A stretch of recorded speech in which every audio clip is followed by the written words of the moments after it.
नमस्कार। आज सौभाग्य की बात है, अपने साथ उपस्थित हैं प्रशासनिक सेवा से संजय जी। प्रशासनिक सेवा में रहते हुए भी इनका जो प्रकृति से प्रेम है, खासकर गौरैया पे इनके कई पुस्तकें भी लिखी हुई है गौरैया पे, और गौरैया संरक्षण के लिए लगातार कार्यरत हैं। सर स्वागत है हमारा, आपका हमारे चैनल पे दिव्यदर्शी में स्वागत है सर। सर, ये प्रशासनिक पृष्ठभूमि में रहते हुए भी आपका जो प्रकृति के साथ प्रेम है, ये कैसे आया? देखिए, बहुत लोग कहते हैं कि जैसे नौकरी में है, सरकारी सेवा में है, तो लोग केवल नौकरी करते हैं और दूसरा काम नहीं करते, लेकिन ऐसा नहीं है। और जहाँ तक गौरैया का सवाल है, गौरैया से जुड़ने का सवाल है, तो ये हर कोई जुड़ा हुआ है। आप अपने बचपन को याद करें, पुराने समय को याद करें, तो घर आंगन में गौरैया चहकती फुदकती थी, उससे आप खेला कूदा करते थे। लेकिन अचानक वो आपको नहीं दिख रही है। एक शहर में दिखती है, दूसरे शहर में नहीं दिखती है, एक मोहल्ले में दिखती है, दूसरे मोहल्ले में नहीं दिखती है, एक घर में आती है, दूसरे घर में नहीं आती है। तो ये गौरैया गांव और शहर से गायब हो गई। तो आपके जैसे मेरे जुड़ने की जो बात है, तो मैंने देखा अपने कंकड़बाग एरिया में मैं रहता हूँ, तीसरे मंजिल पर गर्मी के दिन में एक गौरैया जो है किचन में आवाज़ कर रही थी, चिल्ला रही थी, ची ची ची की बहुत तेज़ आवाज़, चिड़ियों की आवाज़। तुम जाके देखे, वो पानी के लिए शायद कर, मैंने नल खोला और पानी पी के फुर से चली गई। तो मेरे दिमाग में कि यार पानी नहीं मिल रहा है लोगों को। तो हमने अपने गमले में, ये गमले में है जो आइसक्रीम खाते हैं, उसके कप को लिया, पानी इसमें रख दिया। उसके बाद जो सिलसिला चला, वो आज लगातार 12 साल हो गया है। वो प्लास्टिक के कप की जगह मिट्टी के पॉट ने ले रखा है, और धीरे धीरे गौरैया से जो लगाव हुआ, जुड़ाव हुआ, वो जानकारियाँ जब मिली कि गौरैया तो विलुप्ति के कगार पर चली गई है, और उनको बचाने की पहल भी हम लोगों ने फिर शुरू कर दी और एक शौक़ पाल लिया। पहले मैंने उसकी तस्वीर खींचता था, उसके लिए दाना पानी की व्यवस्था किया, फिर मैंने उसके लिए बॉक्स लगाए और लोगों को प्रेरित करना शुरू किए। जब मालूम हुआ कि आपको गौरैया जो है विलुप्त हो गई है, मतलब आपका जो आंकड़े बताते हैं कि आपका international union for conservation of nature ने 2002 में इसे रेड कार्ड में डाल दिया था, लाल सूची जिसको बोलते हैं, डाल दिया था। लेकिन उसके बाद तमाम लोग जो इंडिया में BNHS है और संगठनों ने भी इस पर काम किया। जैसे आप डॉक्टर सलीम अली जो भारत के पक्षीमैन माने जाते हैं, उनको भी गौरैया से जोड़ के देखते हैं। तमाम लोगों ने, जब गौरैया विलुप्ति की कगार पर पहुंची, तो 60 से 80% जो एक आंकड़ा आया, तो उसमें गौरैया गायब हो चुकी थी। कई कारण थे गौरैया के गायब होने के। तो उसकी कैसे वापसी की जाए, लोगों ने पहल शुरू की। पहल शुरू करने का मतलब यह है कि लोगों ने गौरैया को राष्ट्रीय विश्व गौरैया दिवस मनाने की पहल शुरू की। इसमें ईद दिलावर का नाम बहुत लिया जाता है, जो BNHS से जुड़े हुए हैं। तो उन्होंने किया, तमाम और भी संगठन है, और फिर वो विश्व गौरैया दिवस मनाने की घोषणा जो है 20 मार्च 2010 को हुई। उसके बाद से जो है, जो परिपाटी चली गौरैया संरक्षण की, गौरैया को बचाना है, तो उसके लिए तमाम सरकारें भी सामने आई। हमारे दिल्ली में सबसे पहले आपको 2012 में राजकीय पक्षी घोषित किया गया। बिहार में भी नीतीश सरकार ने 2013 में इसे राष्ट्रीय पक्षी घोषित किया। इस बीच देखेंगे कि तमाम लोग भी जो है इसके संरक्षण की दिशा में जुड़ने लगे गए। जैसे मैं जुड़ा, मैंने इंडिविजुअल लेवल पर, व्यक्तिगत तौर पर उसकी तस्वीरों को खींचना और फेसबुक पर, सोशल मीडिया पर डालना। फिर मैंने उसके एग्जीबिशन लगाने लगे। उसके बाद एग्जीबिशन लगाने के बाद क्या हुआ कि गौरैया के बारे में जो हमने शोध शुरू कर दिया, उससे उसके साथ जुड़ने लगा, खेलना कूदना, ये सब, मतलब जो भी उसको देखना, तो बहुत बारीक सी चीज़ें पता चला। फिर मेरा जुड़ाव डॉक्टर समीर सिन्हा से हुआ, wild life trust of India में चीफ वाइल्ड लाइफ कंजर्वेटर हैं। फिर JDSI के डॉक्टर गोपाल शर्मा है। 3 लोगों ने बताया, अरविंद मिश्रा हैं आपके भागलपुर में, गरुड़ मैन कहा जाता है उनको, कि देखा गौरैया गायब हो रही है। फिर एक रिपोर्ट आई है आपको 2020 में। उसने कहा कि गौरैया आपको इंडिया से गायब नहीं हुई है। मतलब 2020 में जो रिपोर्ट आई है कि मेट्रो के 6 मेट्रो में गौरैया की संख्या कम हुई है, लेकिन अभी भी गौरैया भारत में स्थिर है। मतलब उसको रेड कार्ड में शामिल नहीं कर सकते हैं, उनका आंकड़ा था। लेकिन अब देखेंगे फिर सवाल उठेगा कि भाई जब विलुप्ति की बात होती है, कोई 90% गैप की बात करता है, कोई 60 से 80% गैप की बात करता है, कोई स्थिरता की बात करता है। लेकिन अब देखेंगे गौरैया भी है, लेकिन स्थिति बहुत खतरनाक है, क्योंकि जो गौरैया जो घर आंगन में चहकती फुदकती थी, उसके गायब होने के पीछे हम और आप हैं। हमने क्या किया कि पूरा कंक्रीट का जंगल बना दिया, कंक्रीट का जंगल बना दिया। घर पहले फूस के घर होता था, पुराना घर होता था, और तो उसमें वो रोशनदान होता था, जिसको हमने बंद कर दिया। वो गौरैया उसकी घुस के हमारे घर के पास। अच्छा, गौरैया इंसान की दोस्त है, हमारी और आपकी दोस्त है, वो हमारे साथ ही रहती है। जब उसे अंडे देने होते हैं तो घोंसला हमारे घरों के आसपास बनाती है, घर के अंदर बनाती है। तो हमने कंक्रीट का जंगल बना दिया। गांव की बात, गांव में भी खपड़ेल का मकान हट गया। दूसरा पाए कीटनाशक का इस्तेमाल भयानक, ये रिपोर्ट भी आई है और सही भी है। कीटनाशक का जो इस्तेमाल हुआ खेतों में सब्जी उगाने से लेकर, उसने गौरैया को मार भी दिया और पलायन पर मजबूर कर दी। जैसे आपके साथ अगर कोई अराजक चीज़ आए तो आप हट जाते हैं, कोई आपको परेशान करता आप हट जाते हैं, या खतरा महसूस करते हैं हट जाते हैं। तो गौरैया के साथ भी वही चीज़, वो हट गई। फिर देखेंगे कि गौरैया इसलिए कीटनाशक से उसको नुकसान हुआ कि गौरैया जो है अपने बच्चों को कीड़ा खिलाती है, जो फसलों में लगता है, जो सब्जी में होता है, और उस कीड़े को अपने बचपन के जो बच्चा गौरैया होता है उसको खिलाती है। गौरैया मांसाहारी नहीं है, गौरैया शाकाहारी है। वो जब बच्चा होता है तभी उसको खिलाती है। और गाय में जो गोबर सड़ जाता है, उसके गोबर से जो कीड़े निकलते, पिल्लू जिसको बोलते हैं हम लोग, उसको वो खिलाती है। फलों में लगने वाले पिल्लू, सब्जियों में लगने वाले पिल्लू को खिलाती है। तो ये इससे गौरैया को नुकसान हुआ। अगर अपने बच्चे को वो चावल नहीं खिला सकती है तो क्या खिलाए? तो एक गौरैया के विलुप्त होने के पीछे कारण कीटनाशक का बहुत बड़ी भूमिका है। दूसरा आप आए कि प्रदूषण, जिस तरह से तेजी से प्रदूषण बढ़ रहा है, ध्वनि प्रदूषण की बात करें, वायु प्रदूषण की बात करें, जब इंसान दम तोड़ रहा है, कैंसर हो रहा है, बीमारियां हो रही हैं, तो पशु पक्षियों का भी हाल बेहाल है। उसके बाद आप देखेंगे कि पेड़ों को काटना, बेनतहा पेड़ आपने काटा, हमने पेड़ काटा। पशु पक्षी जो है वो पेड़, पक्षी जो है गौरैया पेड़ पर बैठती है। घर के आसपास में जो पेड़ पौधे थे उसको काट दिया गया, और कटने से क्या हुआ कि बैठेगी तो कहाँ बैठेगी? कंक्रीट के जंगल पर तो बैठ नहीं सकती है, तो वो फिर पलायन कर गई। तो ये उसके बाद अब और एक कारण देखा जाता है कि बीमारियां भी उससे होती है। दूसरा, लोग इसे शिकार करते हैं, बगेड़ी के नाम पर गौरैया को मारकर खा जाते हैं। व्यवहार परिवर्तन हुआ, जैसे हमारे और आपके पहले घर आंगन में चावल आता था और अनाज फटकते थे, साफ करते थे, खाते थे, और जो सब्जी जो भी खाना बच जाता था, जूठा बच जाता था, हम उसे इकट्ठा करते थे और अब बाहर किसी कटोरे में या रेलिंग पर रख देते थे। आंगन में एक नल हुआ करता था, चापाकल हो या सरकारी नल हो, जो भी, पानी गिरता था, बाल्टी लगा रहता था, आप चबूतरा बना के उसको नहाते भी थे। पक्षी हो, पशु पक्षी आके दाना पानी वहाँ पर लेते थे। वो सब बंद हो गया, पैकेट बंद आ गया, और जो हमारा जूठा बचता है या जो बचा हुआ खाना बचता है वो फ्रिज में जाता है और कूड़े में जाता है, प्लास्टिक बंद करके फेंक देते हैं। तो पशु पक्षियों को आहार नहीं मिल रहा है। तो इसमें गौरैया को आहार भी एक बहुत बड़ा संकट है। देखिएगा, गाय गोबर का मैंने चर्चा की, तो गाय गोबर से भी, जहाँ गाय होगी वहाँ गौरैया आपको दिखेगी। अब हम जाएंगे, आप कंकड़बाग में, आपको पाटलिपुत्र स्टेडियम के पीछे में देखिए बहुत सा गोबर लोग, गाय लोग पालते हैं। वहाँ देखेंगे, सुबह जाके देखिए तो गौरैया वहाँ पर आपको नजर आएगी, क्योंकि गोबर से वो अपने कीड़े निकाल के बच्चों को खिलाती है। उसके बाद अपने खाने के लिए जो गाय खाती है अनाज, तो अब जो पचा हुआ अनाज निकलता तो उसको खाती है, बहुत प्रोटीन होता है उसमें, उसको मिलता है। और दूसरा, जो गाय को जो आप खिलाते हैं, चोकर उकर जो भी अनाज देते हैं, वो बचा हुआ अनाज भी खाती है। धान उसको देते हैं, जैसे पुआल देते हैं, उससे बचा हुआ जो है वो खाती है।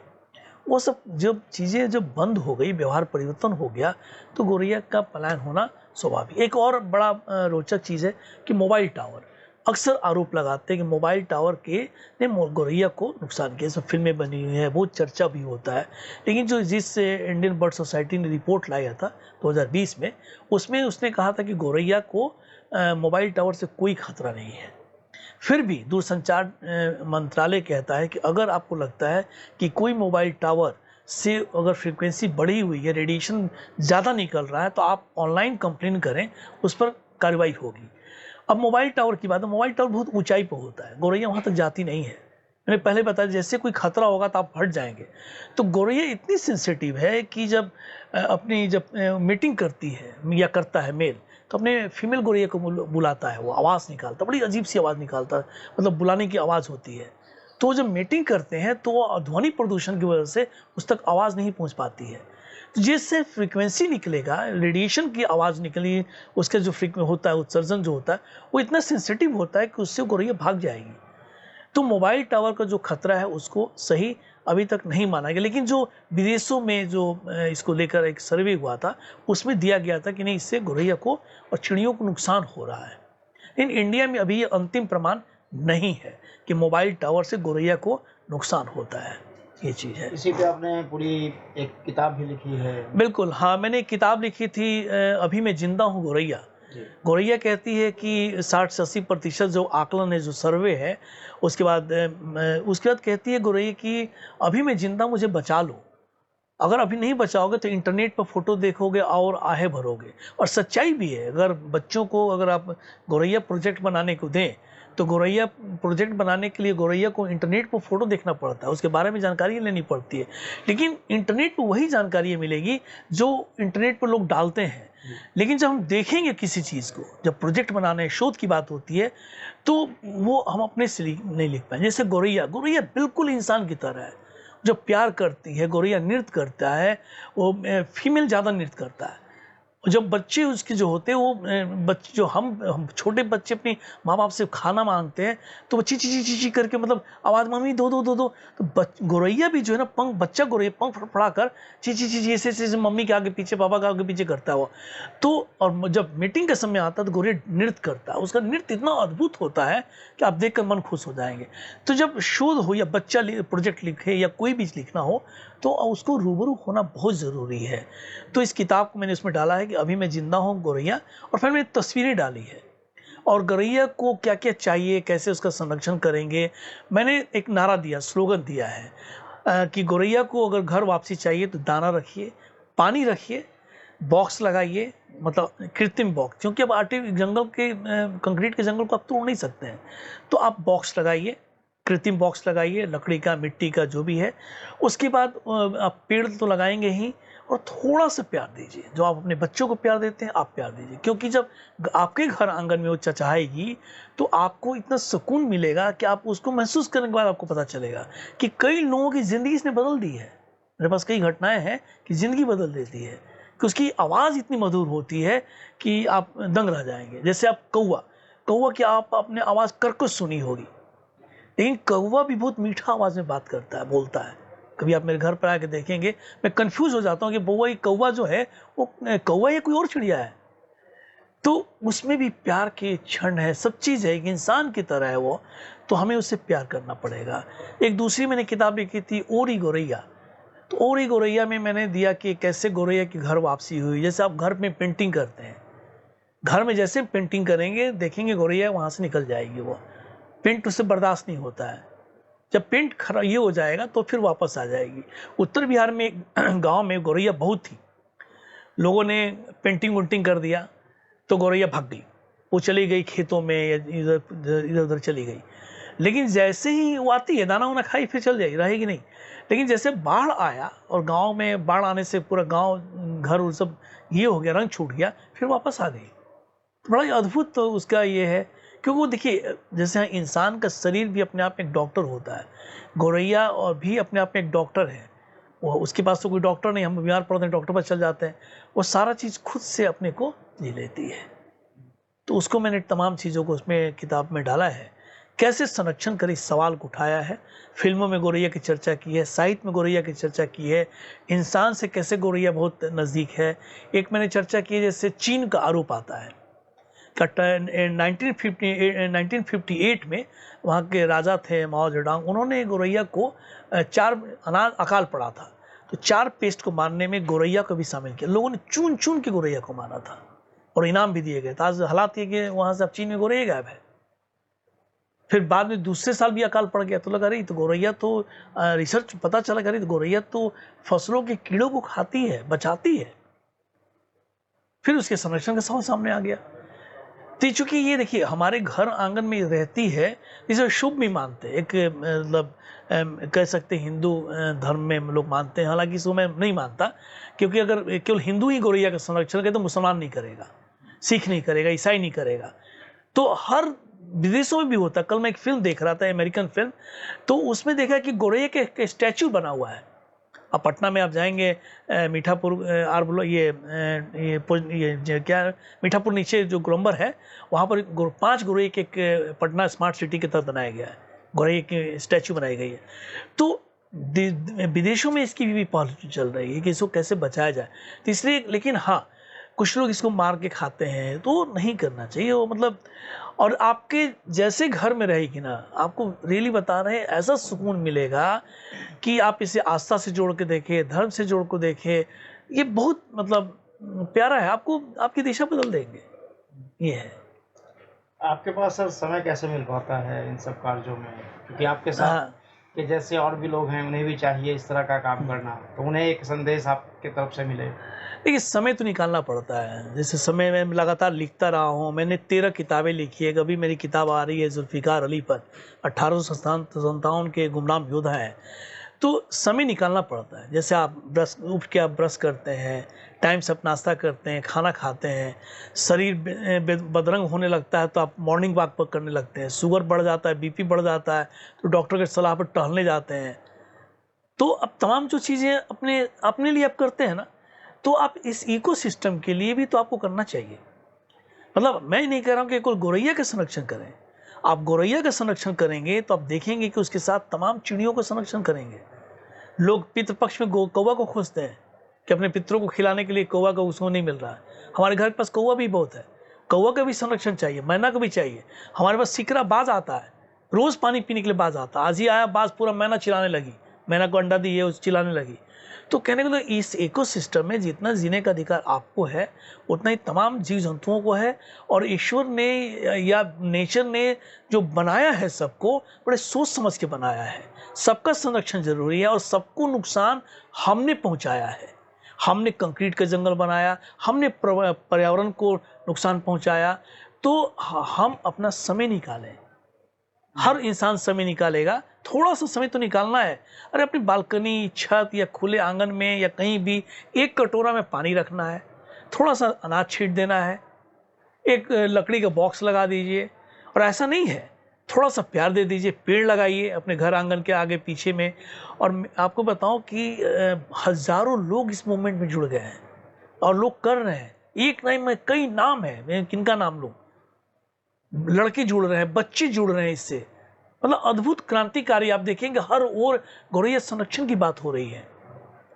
हमें जैसे लोग कहते हैं गौरैया बाबा बोल देते हैं, अरे बिहार के स्पैरो मैन बोल देते हैं। मैंने कहता नहीं, गौरैया मैन और स्पैरो मैन जो है आप भी हैं। जैसे आप मेरी बात अभी बातचीत कर रहे हैं, दिव्य रश्मि अगर इस बातचीत को लोगों के जरिए पहुंचा रहा है और कोई आदमी प्रेरित हो गया, अगर आप ही प्रेरित हो गए और आप जाके दाना पानी रख रहे हैं, तो इसका मतलब ये हो कि आप जो है गौरैया मैन है। हमारे पटना में ये यहाँ पे हमारे सर्विस में हमारे साथी पवन जी हैं, उनकी दादी है 80-84 साल की होंगी। वो हर साल धान भेजती मेरे लिए, उन लोगों ने रखना शुरू कर दिया। तो एक सोच बदलनी पड़ेगी। पर्यावरण को बचाने की बात हो रही है तो केवल गौरैया थोड़ी बचेगी, पूरी सोच। अब गौरैया के लिए दाना रखेंगे, पानी रखेंगे, पेड़ लगाएंगे, घोंसला रखेंगे, तो तमाम चीज इकोसिस्टम है ना।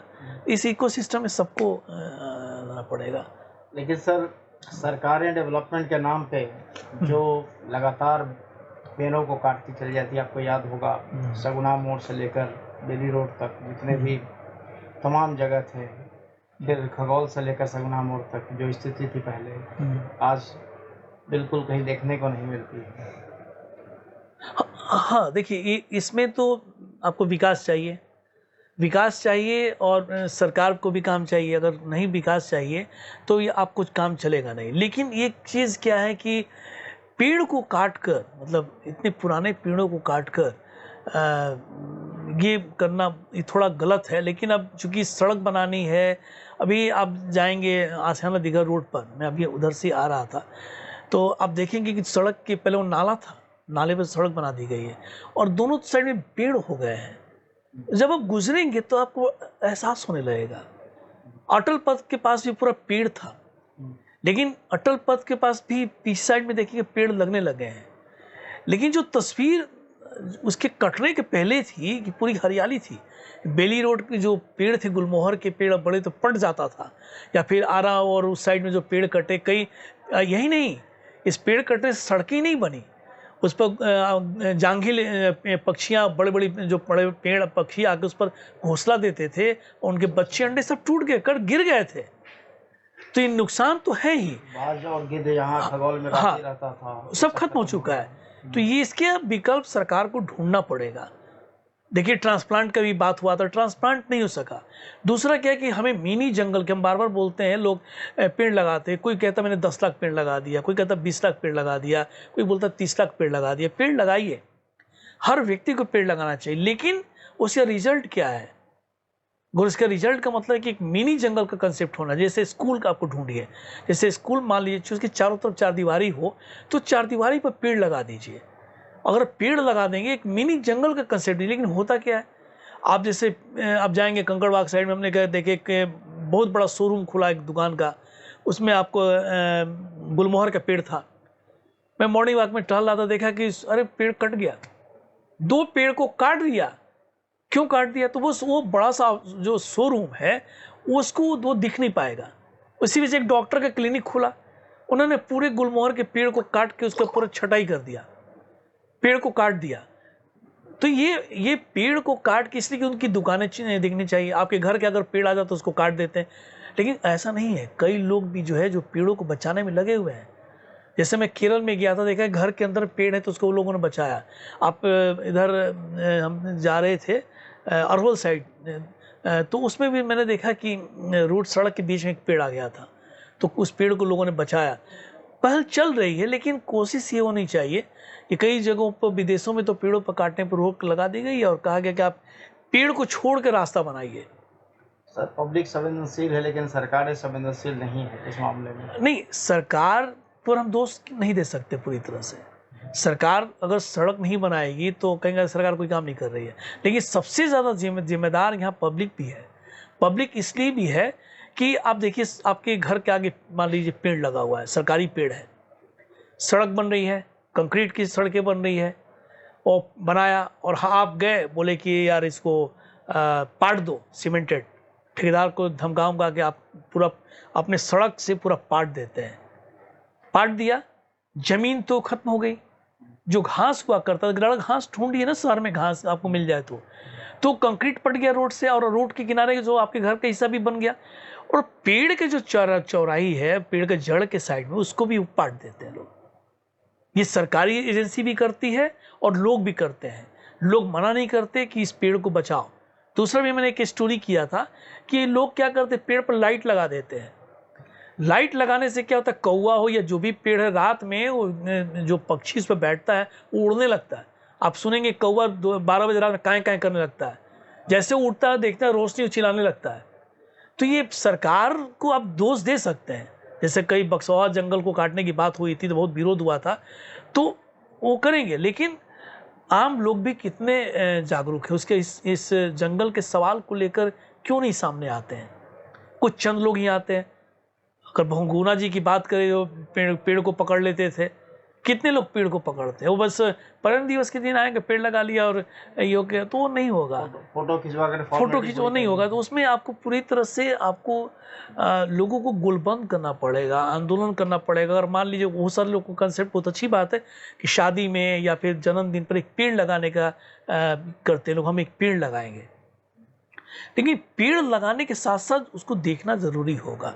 अभी नाम नहीं बताएंगे, अभी एक सरकारी कॉलेज है, उन्होंने कहा हम इतना पेड़, उन्होंने कहा कि हमने 10 लाख पेड़ लगा दिया है। आप 10 लाख पेड़ का मतलब समझते हैं? हम बड़ा आश्चर्य लगा, पेड़ है कहाँ। फिर एक दूसरे ने कहा कि भाई हमको पेड़ लगाना है, हमारी एक टीम है, पर्यावरण योद्धा की टीम है, तो उसने कहा सर हम लोग पेड़ लगाएंगे। वो गए और 500 पेड़ उन लोगों ने वहाँ पर लगाने का लक्ष्य रखा। तो पहले उन्होंने 150 पेड़ लगाया। पेड़ लगाने उस पूरे कॉलेज में 50 लड़के भी नहीं मिले, तो टीम के लड़के गए, उन्होंने पेड़ वहाँ लगाया। लेकिन सोचिए करके पूरे कैंपस में पेड़ लग जाता है। जैसे अभी जिस सरकारी बिल्डिंग में बैठे हुए हैं, यहाँ पे देखिएगा पेड़ लगा हुआ है, क्योंकि बिल्डिंग बनती ही पेड़ लगाना शुरू कर दिया गया। तो हर जगह अगर ये करें, जैसे सड़कें बन रही है तो पहले पेड़ लगाइए। सरकार ये पहले करे कि ठीक है तुम काटे हो और पहले पेड़ लगाओ, फिर काम कर, लेकिन वो होता नहीं है, पेड़ बाद में लगता है। अभी देखिए वो अटल पथ पर जाएंगे तो उन लोगों ने प्लांटेशन का काम शुरू कर दिया है, लेकिन उस करते करते 20 से 25 साल लग जाएंगे पेड़ को बड़ा होने में। 100 साल के पेड़ को काटने। हाँ, तो ये आपने तो छीन लिया। देखिए आज ही की खबर में कि पटना विश्व के प्रदूषण वाले सबसे पॉल्यूटेड शहरों में 10वें स्थान पर है पटना। तो बड़ा आश्चर्य की बात है, मतलब चौंकाने वाली बात है। इसलिए सरकार जितना जिम्मेवार है उतना जिम्मेदार हम भी हैं। हम केवल सरकार पर नहीं थोक सकते। जैसे राजकीय पक्षी गौरैया घोषित कर दी सरकार क्या कर रही है? सरकार ने कहा था कि हम हर सरकारी दफ्तर में हम दाना पानी की व्यवस्था कराएंगे, आके ढूंढ लीजिए आप। लेकिन वो नहीं कर, वो सरकार की, हमें खुद पहल करनी पड़ेगी। सरकार का तो दायित्व उसने राजकीय पक्षी घोषित कर दिया और आयोजन कर देते हैं। अब जैसे हम गुड मॉर्निंग और गुड इवनिंग नहीं बोलते, हम एक गौरैया की तस्वीर लेते हैं, लोगों से अपील करते हैं दाना पानी रखिए, पेड़ लगाइए और थोड़ा सा प्यार दीजिए। तो वो हम जब डालते हैं, मान लीजिए अगर 10 में से एक व्यक्ति भी प्रभावित हो गया तो हो जाएगा। हमारे अभी हाल में एक डॉक्टर गया में है, ये पटना आरा में डॉक्टर में देख कर आई थी मेरे साथ, मैडम आई और उन्होंने मुझसे कहा कि मेरा एक बगीचा है, हमने बगीचा को हम चिड़ियों को समर्पित करना चाहते हैं। सुन के मुझे बड़ा अच्छा लगा, दिखाया भी। और उन्होंने कई पेड़ लगाया, सब्जी लगाया, फल लगा दिया है और कई तरह की चिड़ियाँ भी उसमें आ रही है। उन्होंने 2 दिन पहले वीडियो भेजा था तो उसमें सदभैवा है और कई तरह की चिड़िया का विजुअल्स था, फोटो था। तो हमने कहा कि आप इसे गौरैया, उन्होंने कहा गौरैया को बुलाना है। उनके घर आंगन में पूरा उन्होंने पॉट वुड मंगवाया, बर्तन मंगवाया, सब कुछ किया। हमने कहा इसे गौरैया बगीचा बना दीजिए आप। जैसे दिल्ली में आपको गौरैया ग्राम है, मैंने कंसेप्ट दिया उनको और धीरे धीरे काम उस पर कर रही हैं। तो गौरैया बगीचा जब बन जाएगा तो मान लीजिए गौरैया नहीं तो दूसरी चिड़ियों को तो बसेरा मिलेगा ना। आजकल कहाँ लोग, जमीन है तो लोग मकान बना रहे हैं। गांव में आप जाके देखिए तो गांव में लोग अगर छोटे भाई एक खंड परिवार तो बढ़ता जाता है, पहले बाग बगीचे का कंसेप्ट तो कहाँ है?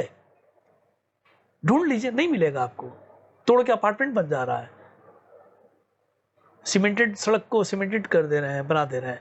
तो इसलिए पूरी तरह से जिम्मेदार हैं हम। अपने जो घर के आगे के जो पेड़ है उसमें लाइट बिजली लगा देते हैं हम। आप दुकानदार क्या करता है, रेस्टोरेंट खोला उसमें लाइट लगा देता है। आप देखेंगे लाइट छल्ला लगा के लाइट लगा देता है। अगर हम आपके शरीर में लाइट लगा दें तो कैसा आपको लगेगा? एक ने ये पार्किंग बनाया अपने पीपल के पेड़ पर, वो लाइट लगा दिया, और वो जो चिड़िया बैठती थी उस पर वो कैसे बैठेगी लाइट में?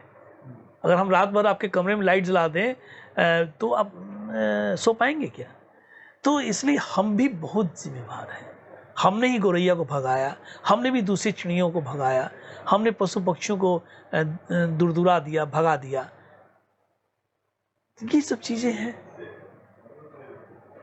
धन्यवाद सर, आपने बहुत अच्छी जानकारियां दी। उम्मीद है कि आपके इस पहल से और भी लोग जुड़े तो पौधों का भी संरक्षण होगा, पशु पक्षियों का भी संरक्षण होगा और पर्यावरण बचेगा तभी लोग बचेंगे। बिल्कुल। केवल पर्यावरण दिवस पे फोटो खिंचवा कर सोशल मीडिया पे डालने से कुछ नहीं रो नहीं। देखिए पर्यावरण दिवस इसलिए मनाया जाता है कि पूरे साल भर, हाँ जैसे इस बार का थीम था पर्यावरण दिवस का, प्लास्टिक को मात देना है, प्लास्टिक प्रदूषण को का समाधान को लेकर मनाया गया था। कैसे हम प्लास्टिक को ना कहें? पटना प्लास्टिक बंद है, जो घटिया क्वालिटी का प्लास्टिक होता है, सिंगल यूज प्लास्टिक जिसको आप जाके देखिए। सब्जी आज उसमें लोग लेकर आते हैं, सब्जी के थैले, कपड़े के थैला लेकर जाएंगे तो फिर भी आपको प्लास्टिक दे देंगे। वो प्लास्टिक हमारे रग रग में भरा हुआ है। पर्यावरण दिवस हो रहा है लेकिन जो बैनर जो बना हुआ है वो भी वो प्लास्टिक का बना हुआ है जी। लेकिन मतलब इतना उसको कम करें, ना करें मतलब कम करें, धीरे धीरे कम करेंगे तो वो हो जाएगा वो। धन्यवाद सर आपका, आपने अपना कीमती समय दिया।